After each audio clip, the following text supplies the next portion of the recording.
Hello, friends. Welcome to the Quaker Take. My friend JP is joining me again tonight, and we are going to chat about We by Yevgeny Zamyatin. We is a dystopian science fiction book from the early 20th century, I think 1921, originally Russian. And we decided to read this together, and here we are to talk about it. Welcome, JP. How are you? Hello, nice to see you again, Bill. Yeah, yeah. Hello, everyone. So yeah, we we recently also read and together and talked about Mere Christianity, and so we're back again. This time, changing directions instead of theology, we're talking about some dystopian science fiction. Let's kick it off though. Let's kick off this conversation and talk about why we think this book is relevant to read today. Why do you think the book, like after reading it, what do you think is relevant about it to us today? Like, why should a person read this book today? Well, I think that a person should read this book today or at any other time because the book touches on certain eternal themes, I think. Hmm. Any book that touches on any recurrent eternal theme will be always relevant and a classic in that sense. So I think this book will always be relevant Hmm. uh, for forever. And the theme that I picked out that I thought was interesting, maybe we should we talk a little bit about the not a synopsis necessarily, just a setup of the story. So let me try that real quick. The just general broad strokes. Sure. So the drama or the idea is that you have this civilization that, in its own eyes, has achieved essentially perfect happiness, Hmm. at least as they conceive of happiness, or they're at least approaching perfect happiness. Hmm. You're on the cusp of approaching absolutely perfect happiness. And then they build this ship to go spread their version of perfect happiness throughout the cosmos, to colonize and civilize, I suppose, Hmm. other savage planets, I guess is the way they would put it. Um, so that's what the book is about, and the protagonist is the builder of this ship, and the book is just his jotting down some records and some notes because he thinks he's writing either an epic poem or maybe a memoir or something that will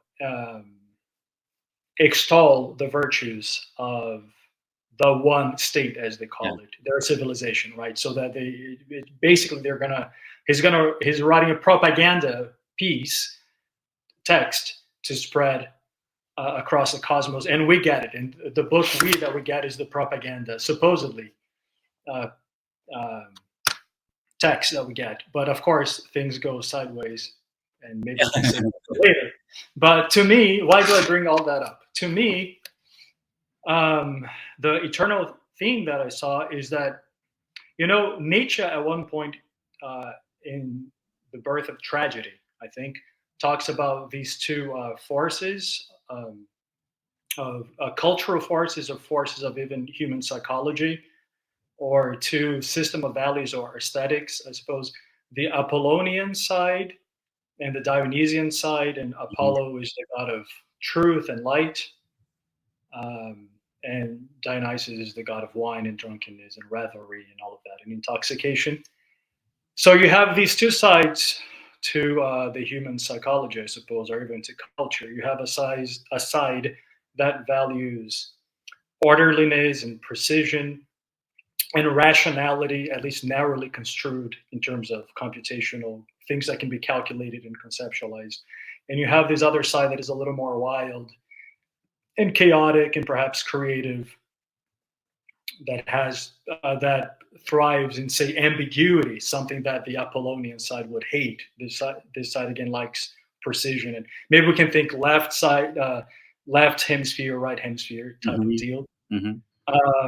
And so these are two forces that we encounter, I guess, in culture, in ourselves, in art, um, and different people, different cultures, different art forms will tend to emphasize on one side more than the other.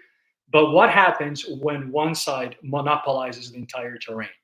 So Mhm. you go all out, let's say Apollonian. So you Yeah. completely try to jettison completely anything that's max of chaos, spontaneity, ambiguity, murkiness, shadowy things, darkness of any kind, even if it's not evil necessarily, darkness Mhm. only in the sense of things are not under the light of the intellect. And you play up to its maximum everything that is precise and that can be compartmentalized and organized and taxonomized. Is that a word? Mhm. Um, that is, if you emphasize only this kind of linear way of thinking in the intellect, right? And you try to make everything fit into a system. And this society does that, right? Mhm. And it tries to do away with what Nietzsche would call the Dionysian side of things, or the Dionysian aspects of reality. So what happens when you get one of the extremes and you play it up to the highest extent you can manage? And what happens is usually the other side will try to compensate and overcompensate and get into this unstable wobbling thing when the two are not properly integrated. Anyway, maybe I went too far in that, but that's the theme that I think to me is the central theme of the novel, and to me is an eternal theme that will always be with us. And that's why I think it's relevant today and probably tomorrow, infinitely, infinitely relevant into the future. Because that Apollo versus Dionysus thing, the end result of that is not only the structure of like rationality versus irrationality, or precision versus like chaos, but Mhm. it's the ultimate I we, the individual versus the community, like a community, and hence the title of we, where Yeah. they're completely on the side of the rational to the point that there is no individuality. Art, Mhm. there is essentially no individuality, at least in our main character D503. And so that I we tension, though, um, is, I think, also, very important in the book, as far as how the humans in the book interact with each other. They interact with each other as a we, and that's so alien to us. Well, it is alien to us, sort of. I mean, we understand what it's like to be a we. I think in our culture in the U.S., we are very much on the side of I, individualism, but there is a tension, and we see that politically here in the U.S. I think to some degree, the I struggling against the we, and the we struggling against the I, and trying to find that sort of balance. So I think it's relevant in the sense of what would happen if we were all I's, which we won't talk about yet, but and what would happen if we were all we, if we lived in an all we society.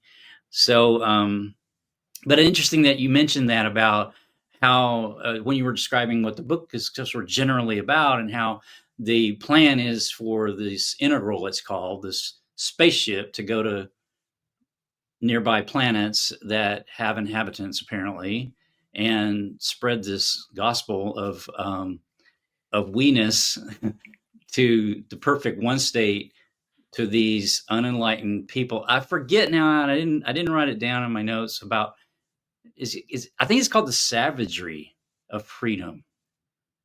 I think it's right in Oh the yeah. book. He says something like the savagery of freedom, and so this is also not unheard of in real life, where the Soviets, where this book was written right at the beginning of the Soviet era, wanted to spread their vision of we-ness, And then likewise, the United States, with our brand of democracy, has, I think, historically felt that our brand of democracy is the right one to spread to other countries, and for other countries to, if they're not following our version of more I-ness, maybe, of our democracy, then they are also, quote, savages. So, yeah, that, to me, that was my number one too. That we, rational, irrational take. Yeah, that is the more central way to put it. I don't know why I approach it in such an oblique way, the I-we dichotomy, and I wonder how the I and the we fit into this kind of purely rational, precise, Apollonian kind of approach, and the Dionysian kind of more drunken and spontaneous. I think the we would, at least in the novel, the we is identified more with orderliness, and right, the collective is identified with orderliness, Mm-hmm. and rationality, again, narrowly construed, and the I is identified with the spontaneous, the wild. Mm-hmm. Uh, it's the savage state of freedom, by the way. I Okay. wrote it down. It struck me too. I was like, wow, that's an interesting phrase. Uh, yeah, And then another, the second one I wrote down was the search for happiness, and then I wrote down infallible happiness, because I think that's also from the book, yeah, which so is an good. unfailing happiness. And so D503 is a happy person when the book starts out. He thinks, or he is, Yeah, that's the question. because they've eliminated all way. So I think this is also relevant, because I think people a lot of times think that happiness is the ultimate goal of everybody's life. And so if you're doing something where you're not happy all the time, that you're doing something, that your life is wrong somehow.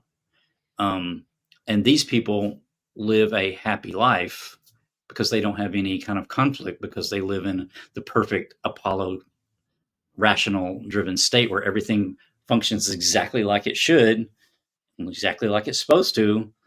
And there's no room for any kind of like discord or chaos. And it doesn't even occur to them to um, disagree or um, question anything, because they're happy. And that recurs out throughout the book. And we'll talk more when we get into more about the details and talk a little more spoilery stuff here in a bit. But that happiness theme, I thought, was also a relevant reason to read the book, to see what permanent happiness might actually be like, kind of hell, a dystopia, right? Yeah, Um, yeah. So that's yet another universal theme to go back to uh, your original question, right? So there's the kind of Apollonian versus Dionysian kind of side of things. That's a universal theme. There's the we versus the I, and there's the issue of happiness, because the people in the story, at least in the beginning, the protagonist, right, he and everyone else is supposed to be perfectly happy, and yet we read it and it reads like a nightmare to us. So mhm, so there raises two possibilities, right? Either they are indeed happy, but then we have to conclude that happiness is not all that after all. It's not the highest value. right. Or we would have to say, well, or if we want to hold on to the notion that happiness is always and invariably a good, then their definition of happiness is wrong. We have to redefine happiness. Happiness cannot just be being contented, it has to involve more things.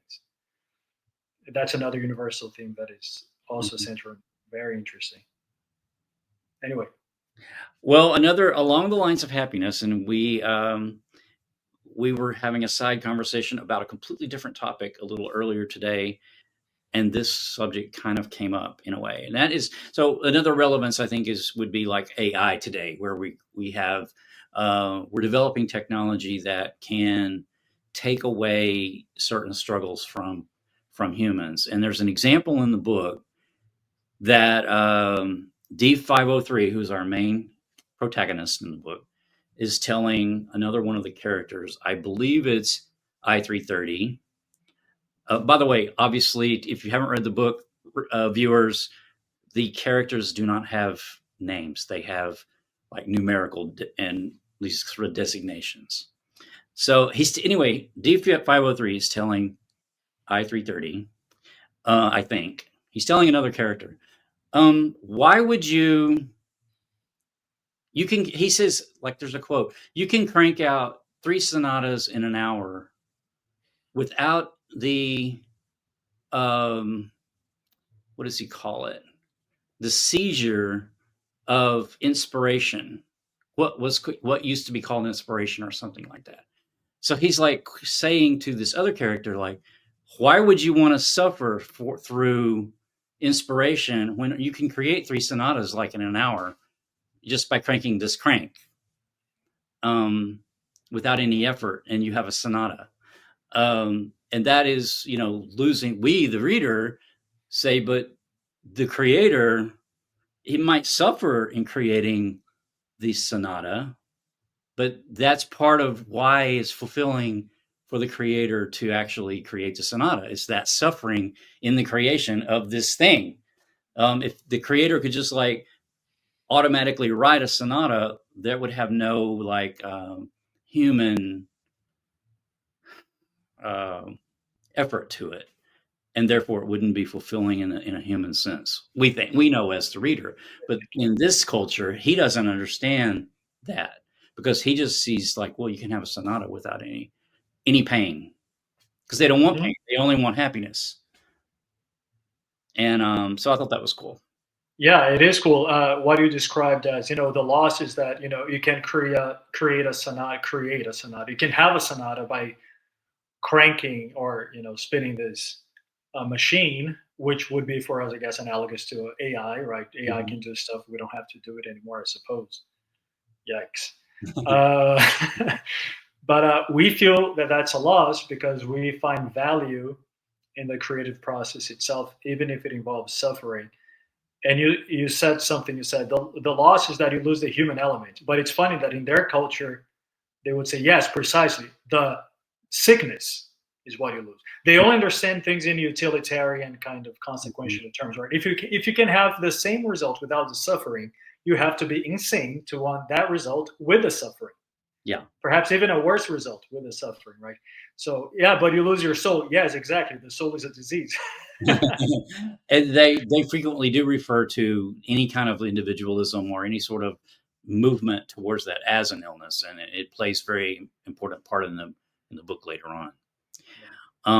Finally, the last one I wrote down, sort of like the relevance today. There's others, but I wrote down privacy issues because I feel like privacy with social media and things like that, where privacy is debated today, how much privacy a person has or should have, and in this society, they live in literal glass houses. So you can see the apartment below you. You can see the apartment above you. You can see the apartment on either side of you, and you have to get special permission to close your blinds for like an hour a night. When you can have a guest, a private guest, but you have to get permission to do that. Otherwise, you are required to share your life with the whole community, all of your life. All the rest of your life is shared with the whole community, and Yeah. that's taking no privacy sort of to an extreme. But it was really fun to see this society that literally lived in glass houses, and even the integral, the spaceship was glass. Everything is glass Yeah. in this city. It's funny, like within their culture, they would say, why would you want privacy if not for nefarious reasons? Yeah. If you have something to hide or if you want to have a private space, it's because you're a criminal. Mm-hmm. Wanting a private space is criminal. Mm-hmm. The fact that you would even want it makes you suspect. And, it's starting to get too close for comfort nowadays, this kind of attitude. You know what I mean? Yeah, yeah. Yeah, I thought that was a lot of fun. All right, well, let's get into some more spoilery stuff. So, if you have viewers, if you haven't read the book and you don't want to be spoiled on it, um, to me, it's not a book that's that spoiler driven, but there was a certain tension to it. So, if you don't want to be spoiled, you can cut off now. But because we're going to talk about the rest of the book in a spoilery fashion. uh, I also agree, by the way, that I don't think this book can be spoiled, even if we tell the whole story. I don't either. There's so much writing on the storytelling itself and in the language itself, which is Mhm. marvelous, absolutely marvelous. I found it incredible, at the level of the words themselves and the musicality. Of course, it's a translation, but the translator, Natasha Randall, at least my. Yeah, I meant to mention the trans. We both read the same translation. So yeah, who was it? Mhm. Natasha Randall Yeah, is the translation we read.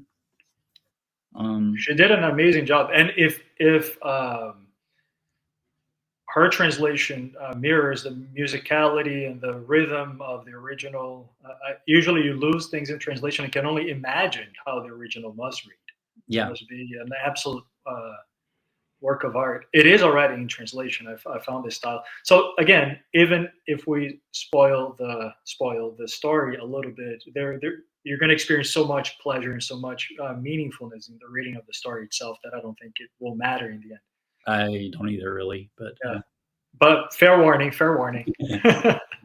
okay. So we talked about D503 as our main character. He, as the novel opens, he is in a relationship like a triangle with O90 and F13, which O90 is we get. So the genders are another thing. So we only know the genders sort of obliquely by the way he describes um, them. Does he ever even say she and he? I don't think I so. think I think so. Does he? Yeah, I think so. Am I mistaken? I have to go back and look. By the way, is it F13 or R13? Oh, it might I be. wrote. It might be R13. It might be R13. I think it's R13. If I could be mistaken, but Yeah, R13. yeah, I think he does speak of He in might, gendered terms. Yeah, because but somehow I knew R13 was male. yeah, So and O90, he describes her as being pink. So I yeah, automatically thought of her as like. right. So here's the thing about that though, about this triangle. He's perfectly happy in this triangle, but this is before he has his awakening that he ends up having with I330. So O90. So this was really a cool thing about this sort of triangle. There's this different. So he starts out with this triangle with O90 and R13 where you have to have these pink slips to have like a sexual encounter. And so basically he has a pink slip for with O90 and so does R13. But they're all cool with that and they're all happy and whatever.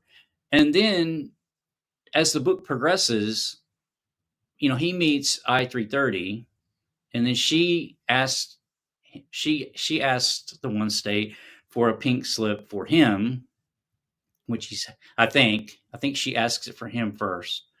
Anyway, they develop. So then he kind of loses interest in O90, but then this is his beginning of his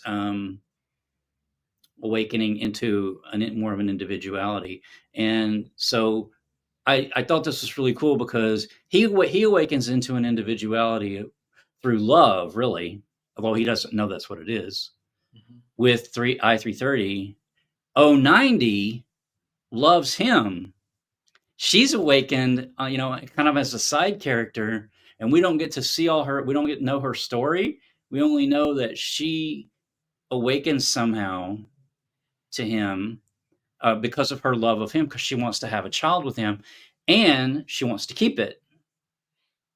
She doesn't want to. She doesn't want to give it up. So another thing we haven't brought up yet is the green wall. So the green wall is the Apollonian Dionysian barrier. Yeah, indeed. Yeah. And so the green wall, what's beyond the green wall is nature and different humans that are I guess we don't know a lot about those humans other than they look hairy, and so they look primitive. Um, but anyway, so 090, ultimately wants to find a way to keep her kid, and um, they end up figuring that out. But anyway, I thought Mhm. that was really cool. Like he had the awakening for both of them was through love, but he Yeah. didn't. So he had this relationship with 090, but he didn't feel that kind of love. He felt a love, but it was more like a friendship love. Eventually, but at first he was just straight up using her as one more object for his pleasure, Right. just like at first, if I'm not mistaken, You know, right? he kind of looked forward to her though, seeing her. Like Yeah, when he would see, but maybe it was just because he was anxious to have their. What time did they meet? Like, weekly encounter. yeah. Um, it, we should also talk about this notion briefly as a parenthetical. Um, this notion of the pink slip, how that comes about, because it tells us not the story, it tells the reason, right? They get in at one point in their history, in the history of this culture, they get to this perfectly egalitarian society where everyone is treated equally, but the benefactor, mhm. who is essentially the head of the state, who is essentially God, right? Yeah, A God. It's a person, a human being, but it's the dictator is. It's like the dictator and everyone else is equal. That's the only hierarchy. right. Um, but then he said there was this residue of inequality that has to do with attractiveness. Some people have this shape, and some people have other shapes, and some people have certain sexual predilections and attractions. That was creating a lot of discontent among the ciphers, who are the Right. people, the citizens of this one state. And then the state solved it by bureaucratizing sex. So you have a right to, any cipher has a right to the sexuality of any other cipher through the state, through this bureaucracy where you get a pink ticket to deliver to someone, and that person has a duty then to have a sexual encounter with you. that's Mhm. that's really taking equality to the extreme, right? You take away even elements of personal choice in relationships. Everything is bureaucratized. But anyway, so you're saying that he kind of snaps out of that system, starts to snap out of that system a little bit through I-330, and 090 relates to him as he relates to I-330, right? There's Mhm. this there's little ladder of awakening, and it's Mhm. always through falling in love in a more genuine way that is not through. It's not purely lust, bureaucratized lust, but Mhm. something kind of genuine and spontaneous arises in these characters that makes them um, awake, I suppose, as you said.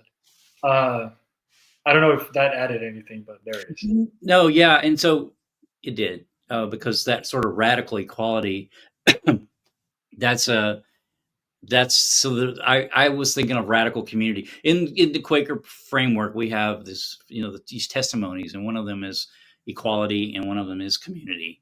And so this book is really an example of those two testimonies, like completely gone, like gone spring break. They've completely gone wrong. They've really gone off so they've gone to an extreme, this radical Yeah. equality that is to the point of being, what we see in this book. But one thing what you just said sort of reminded me of was when he first sees I-330. I think he's repulsed by her a little bit, doesn't, because she has these little sharp teeth. And Yeah. noticing her teeth, and she also has weird eyebrows. Right. And but he notices her. So with 090, he only like sees her as a color. He doesn't see any like features. He just describes her as being pink. But Mhm. for I-330, he sees these sharp teeth and this eyebrow thing that she had going on, and he Right. notices that, and then but he's kind of repulsed by that.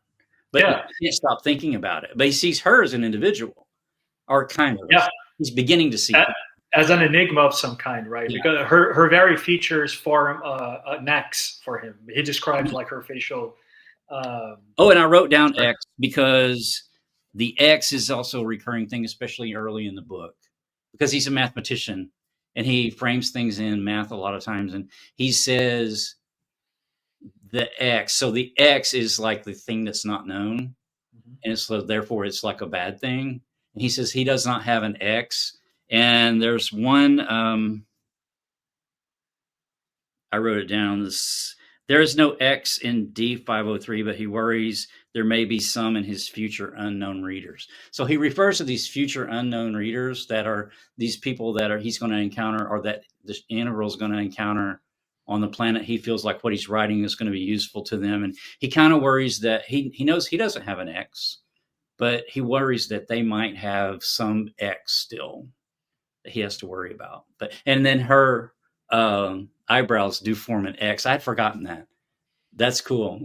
Yeah, and sometimes he describes that X on her face as a cross. At least that's the word that the translator uses, which I think there might be some.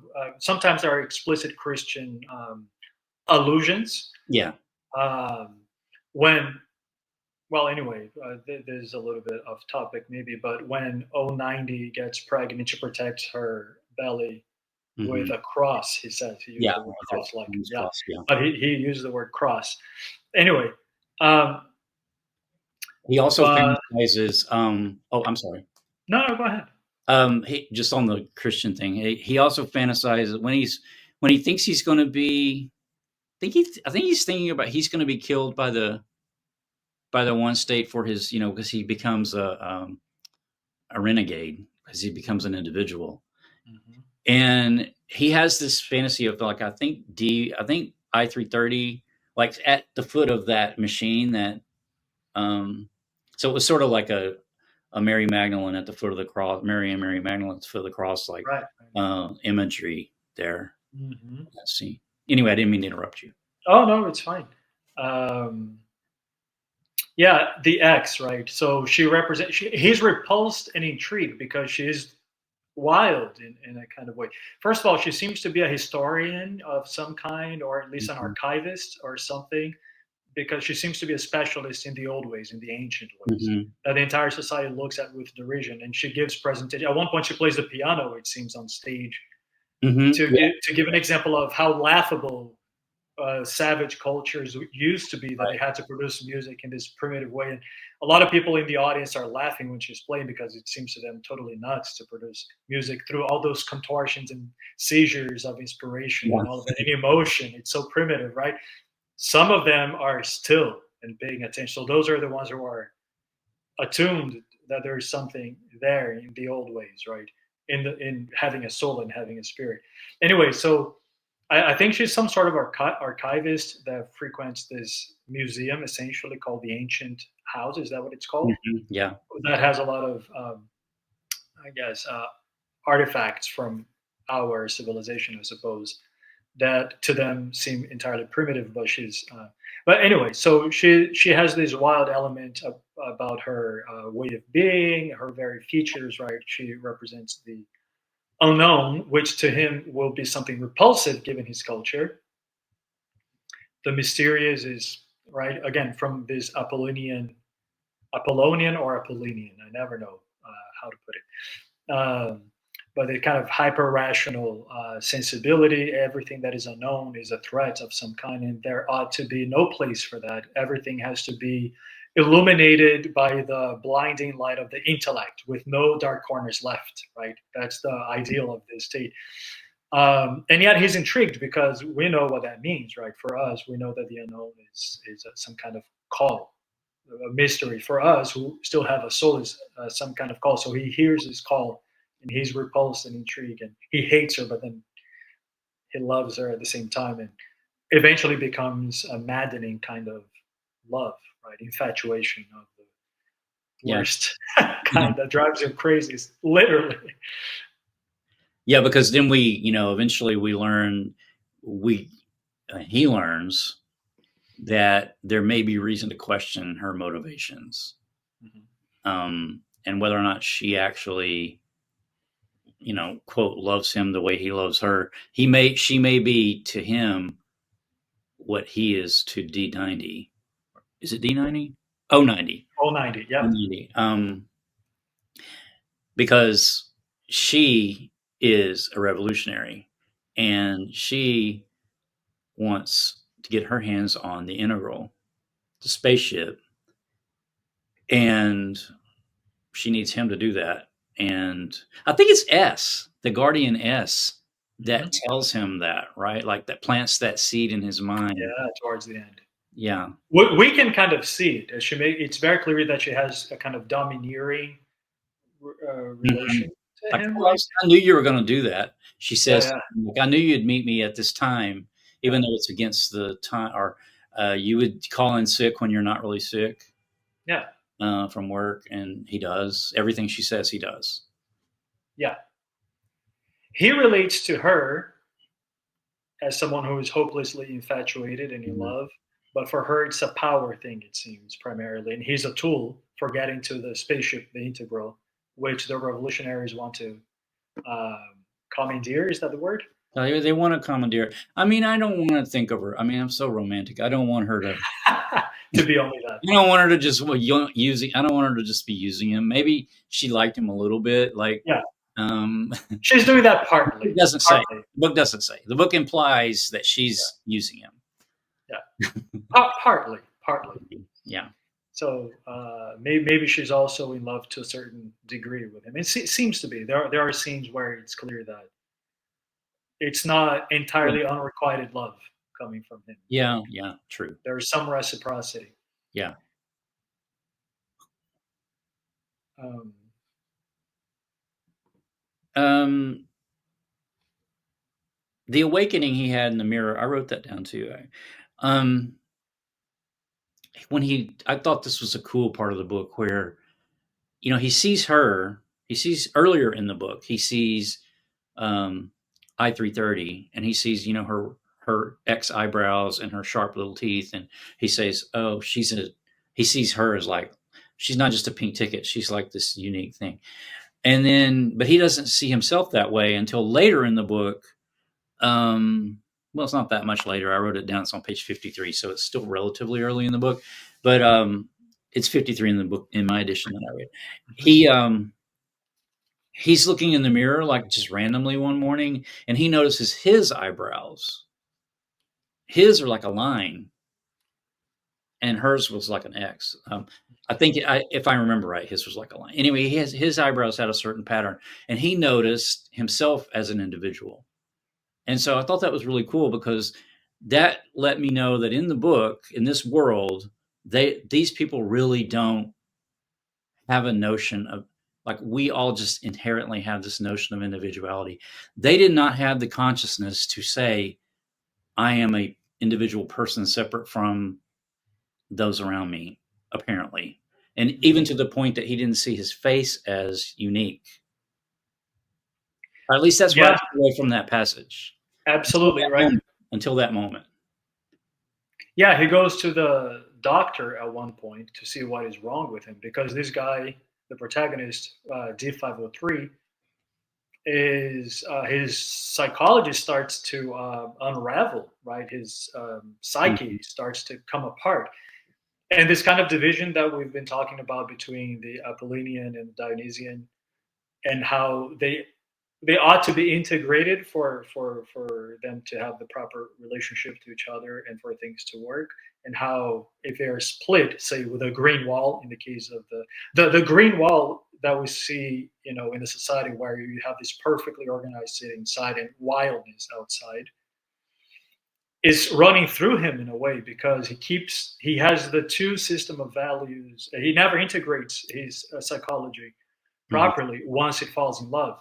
This wild element is introduced, but it's not digested and integrated and incorporated in any kind of health way. He develops this schizoid kind of personality where he goes back and forth, and sometimes he speaks in the language and through the values of the one state, and Mhm. sometimes he speaks the language and through the values of spontaneity and individuality, and it's never integrated. So he's basically losing his mind to the point where he's not even sure whether certain things that he has experienced were real or whether Mhm. they were dreams. And so, anyway, he goes to the doctor, and the doctor, who would later learn is in with the revolutionaries, Right. right? At least one doctor is. Yeah. The doctor diagnoses him and he says, "Oh, I know what your problem is. You've developed a soul. That's your disease, and it's incurable." And there is this beautiful description of the soul. You're talking about this moment of recognition where he sees himself in the mirror, right, with the shape of his eyebrow and all of that, and sees himself for the first time, now having a soul. And the doctor, and he says, "So what the hell is that?" Right? Because he doesn't know. And the doctor describes to him in such a beautiful way. He says something like, imagine you have a mirror, and a mirror is a surface, and it's a surface that reflects by rejecting everything else, everything that comes through, right? It reflects immediately, bounces off itself. Everything that hits the mirror bounces off, it's reflected and projected outward. Now, change your perspective a little bit. Stand before a mirror and imagine that what you see in the mirror is a world, and give it three dimensionality. Forget about the mirror being a surface, almost like through the looking glass, right? Yeah. Lewis Carroll or something. And imagine the world when you gain that three dimensionality and you see things in the mirror, not as, the mirror no longer as a surface, but as having depth. And there's a whole different world inside that reflects what is outside, but doesn't reflect by rejecting, but reflects by taking it in and keeping it. That's a soul. I found that description incredibly Yeah, rich. that's cool. Yeah, I had missed that, but yeah, that is really cool. yeah. Isn't it cool? And of course, he recognizes himself as a self for the first time when he looks in the mirror. Here, yeah, yeah. Oh, so cool. Okay, so another analogy he uses several times through the book is the eye compared to a molecule or a cell of a body. And this reminded me of panpsychism, like the philosophy of panpsychism, where every everything has a psyche, has like a consciousness or a soul, a little tiny teensy fragment. If you're talking about like an atom, but then you have like a cell, you have like atoms in a cell. So the cell then has a little teensy bit of consciousness, but then the cell aggregates and it becomes like a liver, and then the liver has its own consciousness. So it's you, and it's also not you, because it can be also, my liver could go in you, and you could live with my liver. So the liver's me, but not me. But then the liver's also part of me, of my body. That's me, that I do consider like me. So there's all these little steps of these little like industry. If you were to like remove a cell, it's alive and has its own little um, consciousness. And then if it's in an organ, then the organ has its own little life and consciousness. But then if it's in a body, that's the consciousness. So he talks about that as far as how beautiful it is that I think he says he's a molecule or a phagos. I don't know if he says phagocyte. I didn't write it down, but he compares their society to a million cell organism of a million people, especially there at the end whenever he's sort of being reabsorbed back into the one. I think he sees the beauty of that crowd. I don't think he had been absorbed yet. I think this is maybe when they had developed they developed a surgical procedure because they realize something's gone awry and these people are starting to wake up. So they identify some part of the brain that they're going to be able to do a surgery on, and then everybody's going to be happy again. They And have to kill the imagination. yeah, It's to remove the imagination. Yeah. the imagination. But he uses that analogy of like they're walking all in a kind of like in a formation, and it's a single unit. So it's an I we, or it's not an I we, it's just a we. And he's just a cell among many. But I think that's really cool because ultimately we are kind of a cell in a society. So we're each one a little tiny cell, and I'm a cell in this building, in this neighborhood, in this city, in this metropolitan area, in this state, in this whole society and in all humanity. But I'm also an I. So that's just the I-we dichotomy again, I guess. But, Yeah. I thought it was pretty cool. The question is how to integrate these levels so that one is not asserted at the expense of the others, right? Mm-hmm. And they fail to do that miserably, clearly. He also describes it once because we talked about it earlier how the author or this character like refers to individuality a lot as an illness, and at one point he says like an individual is like a cough during a symphony. Yeah, that's so good. You remember that when he Yeah. said, yeah. It says, well, if someone does something spontaneous, right, and you have this collective routine, and they have a routine where they eat at the same time, everything, they have a timetable where everything is kind of like in a factory, right? A tailor. Walk to work. You got to walk in like fours. Yeah. To go to work. And you walk at the same time. Even chewing, they masticate. Oh, yeah, right? So many times at the same time with a metronome or something. But he says basically, yeah, we may have individual quirks that may come out despite ourselves, but that it's like it ought to be ignored. It's not part of the symphony. And he gives that analogy, right? If someone coughs in a concert hall, you don't take the cough to be part of the music, right? Right? You ignore it. It ought to be ignored. Of course, that immediately made me think of John Cage, who would say you should make it part of the music, like whatever voice comes from the audience is also part of the performance. But yeah, that was a cool analogy. Yeah. Thanks for bringing that up. I forgot about that. Another imagery I wrote down was there's an image. It's on page 128. It's I-330. So during the revolutionary thing, at one point, like her shirt gets torn. She got this bare breast and stuff. She doesn't care, and she's just still doing this. And she's got like and it to me, it was the imagery of liberty leading the people, like from the French Revolution, that Delacroix painting, where she's got the French flag and she's bare chested, and I wondered if that was on purpose, like if he's actually trying to like invoke that sort of imagery of, is it Marianne, the French? I don't know, but I know the painting. Personification of French freedom. That woman that's holding the flag. So I thought that was a cool image. Yeah, great comparison. I didn't think of that at all, but now that you brought it up, it just made the text even richer. Yeah. And then during that same time around the revolution, whenever it's sort of like the breaking point of the whole thing, whenever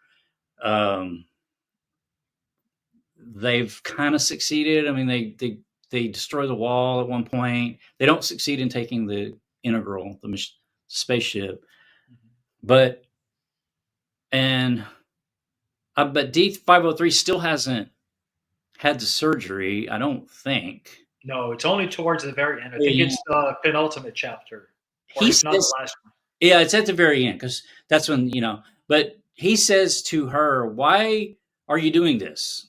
Because everyone's already happy. So why have this revolution if everybody's already happy? So again, sort of going to that idea that happiness is the ultimate goal of life, and how that's really gone awry in this instance.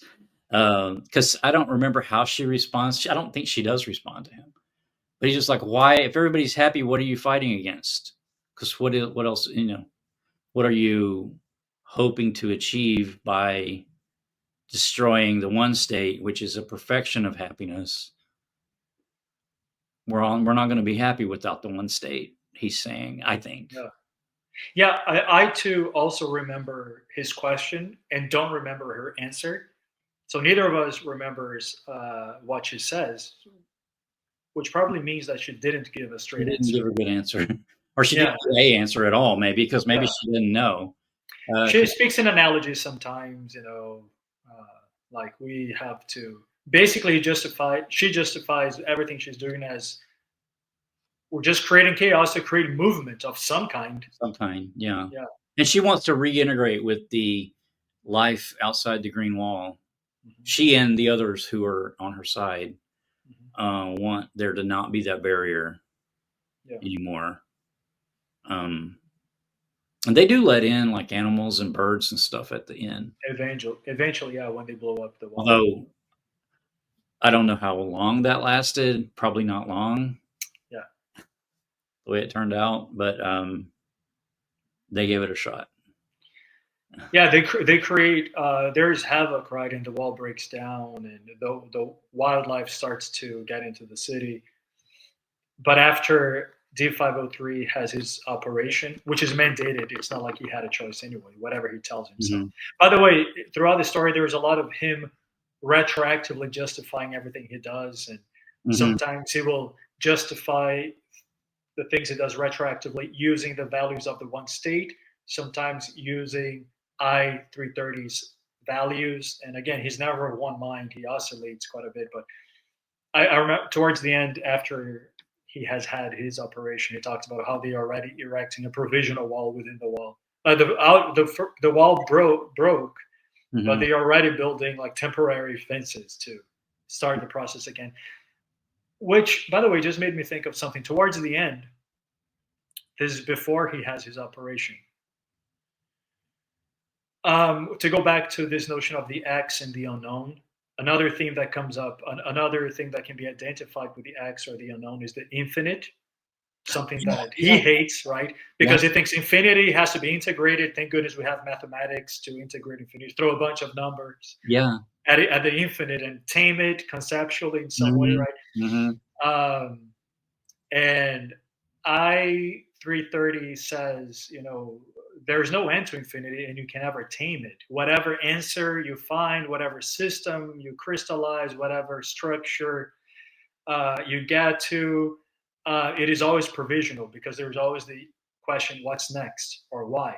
And he goes like, Mm-hmm. well, but that's like, only children keep asking why or what's next. And she says, yeah, that's why only children are the true philosophers, or all Yeah, true that's right. Yeah. or all true philosophers are like children, right? Yeah, But yeah. anyway, at the end, when everything breaks down, and he's still of two minds, and some part of him thinks it's a good thing, but it's only because of I-330. I don't think it's sincere. Part of him is still holding on to the one state, and everything is breaking down. He has this neighbor who tells him, "Don't worry, I made a discovery. There is no infinity." Who is also his neighbor is also a mathematician. Remember towards the end, Yeah, yeah. says, there's no infinity. There is an end. The universe is finite. And he has this proof for why the universe has finite, which has to do with the density of matter, something obscure like that. Um, I just thought I would bring it up.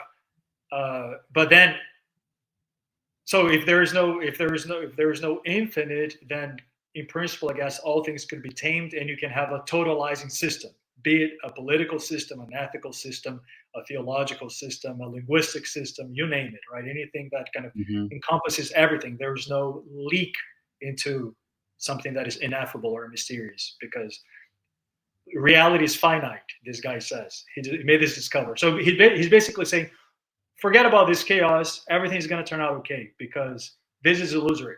Mm-hmm. Everything will be controlled in the end and tamed and put in a conceptual frame that will again be totalizing. And it's funny that towards the end he D503 asks his neighbor, so tell me one thing. Suppose you drive to the very end, since there's an end to this universe of yours, and you get to the end. But then there's the question, what's next? And then he asks the question that a child would ask, right? Which seems to imply that there will always be something more. Anyway, why did I get into all of that? No, I don't know. There it is. no, I think that was a great like slap down by I-330 to him whenever she brought that up because she used math against him and he was like, his mind was like, because if there's an infinity, which mathematically there is, um, then the one state could be supplanted by another thing, and he didn't want to go there. Yeah, there's no finality. Was Yeah. one point, right? There is no final. You can never rest at something. Go like, now I got it once and for all, Hmm.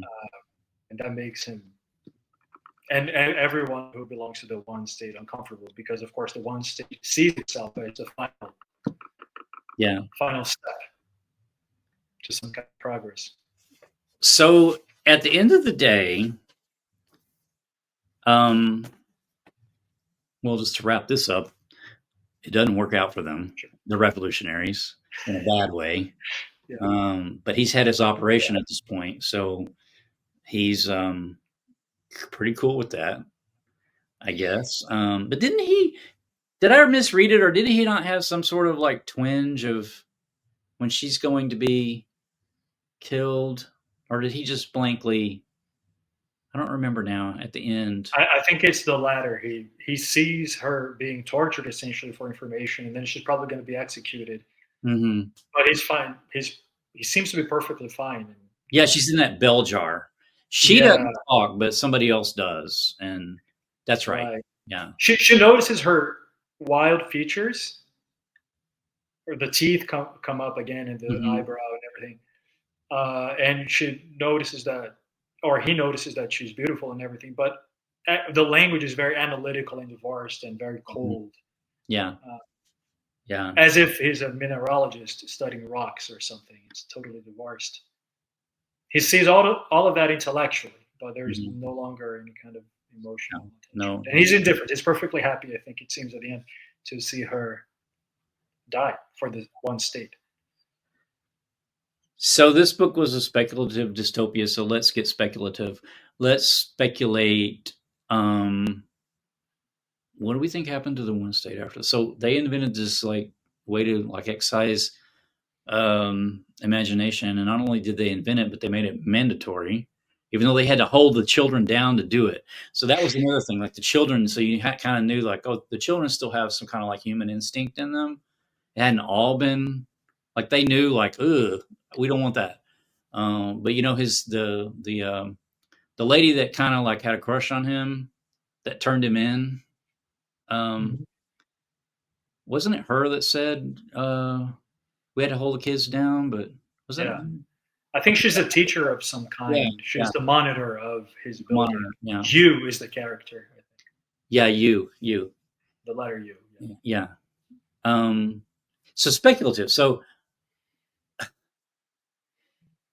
do you think that the one state was then able to just rebuild the wall and continue this indefinitely, or in your mind, No, do you if I think have humans would always be able to find a way around the surgery? if I have to speculate, Yeah, let's speculate. I think the book itself gives us a hint. This is just an interpretation, of course, Okay, speculative. Like okay, all interpretations, okay. but I don't think the one state will be able to establish and reestablish itself, at least not once and for all.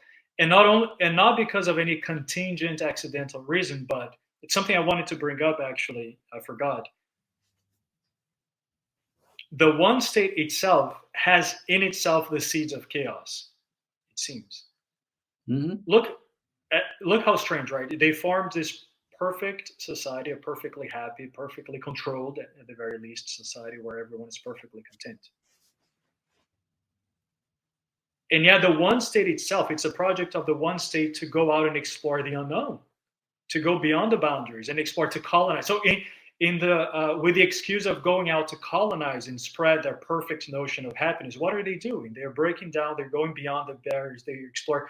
There is this the it's almost like the yin yang sign where, on the white side you have the black dot, Yeah, right? You have that little black dot right there in the yeah, one state, that it itself has the instinct, even if it's disguised, even if it's diminished, of going beyond itself, of self transcendence. And that will reintroduce spontaneity and chaotic energy and everything, hmm I think. So that's my speculation. That's my hope. That's my wishful thinking at the very yeah. least. Me too. And the other kind of like hopeful thing is that the humans outside the green wall weren't considered really human by the people within the one state, but they are humans. And so, and as a matter of fact, we get the or I-330 speculated that D503 had parentage of some kind from someone outside the wall. Mhm. And the only thing that had separated them was this 200-year war. And they had built this, so they were humans. And so that human culture outside the Green Wall will continue to evolve in its own way as well. And the two will never not completely be apart because they're only separated by this artificial wall. Yeah. So there is hope for the future for the one state Yeah. residents, I think. We go back to the theme of failing to integrate opposites properly, right? The wall, if only they were to break it down and get elements of the one state and elements of wildness, Mm-hmm. right? But no, when you divide things that way, it reminds me. I don't skateboard, but I know of a phenomenon of people who skateboard where you wobble to one side and then you have to overcompensate to find your balance again, and you get into this wobbly state. And once you get into that wobbly thing, forget it. There is no stabilizing it anymore. You're going to go down. And I look at our culture nowadays, and I see not the beginnings. We're well into all sorts of wobblings. Mm-hmm. So we have to be careful with these things in the culture, politically, within ourselves. Make sure that we integrate things and don't overemphasize one side, because we're going to get a overreaction on the other side, and then we're like a skateboarder wobbling. That's good. That's a really good analogy, because the people outside the Green Wall, they lived kind of like, I mean, they didn't have cities. They probably didn't have medicine. They didn't have, Tylenol for headache or whatever. Mhm. They didn't have any kind of like technology, which is good, but then the one state people, they didn't want to write a symphony. They just cranked one out of a machine. I mean, I don't know if the people in the outside the Green Wall could write a symphony either, but they could probably, bang up some music and have a pretty good time. Yeah. Maybe not without, maybe not mathematical, maybe not Mozart, but if they could invent they couldn't invent a harpsichord, probably, because that takes like a community to be able to like do that kind of thing. But nevertheless, integrating it would have been the ideal. But sadly for I-330 and D503, maybe 090, 090 actually went out to the green. She went beyond the Green Wall so she could keep her baby. Yeah. So her baby's out there being a one state descendant. Yeah. And so who knows what kind of like thing that's gonna.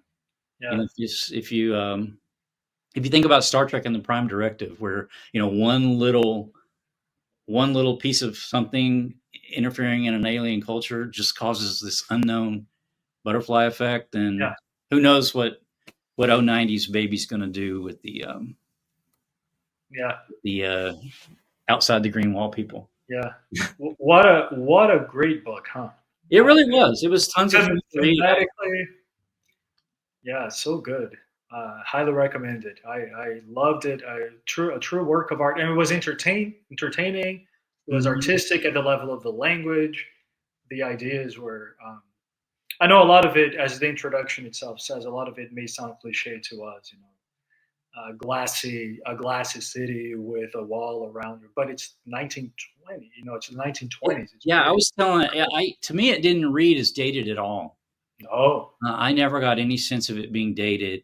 The only thing that dated maybe would be like the crank, like the thing that's cranking the symphony out. But other than that, it to me it didn't really feel dated. And the other thing that's in the preface, that we didn't talk about this preface at all, like any history of this book. It had a hard time getting published. And then the other thing is that was interesting, I thought, is this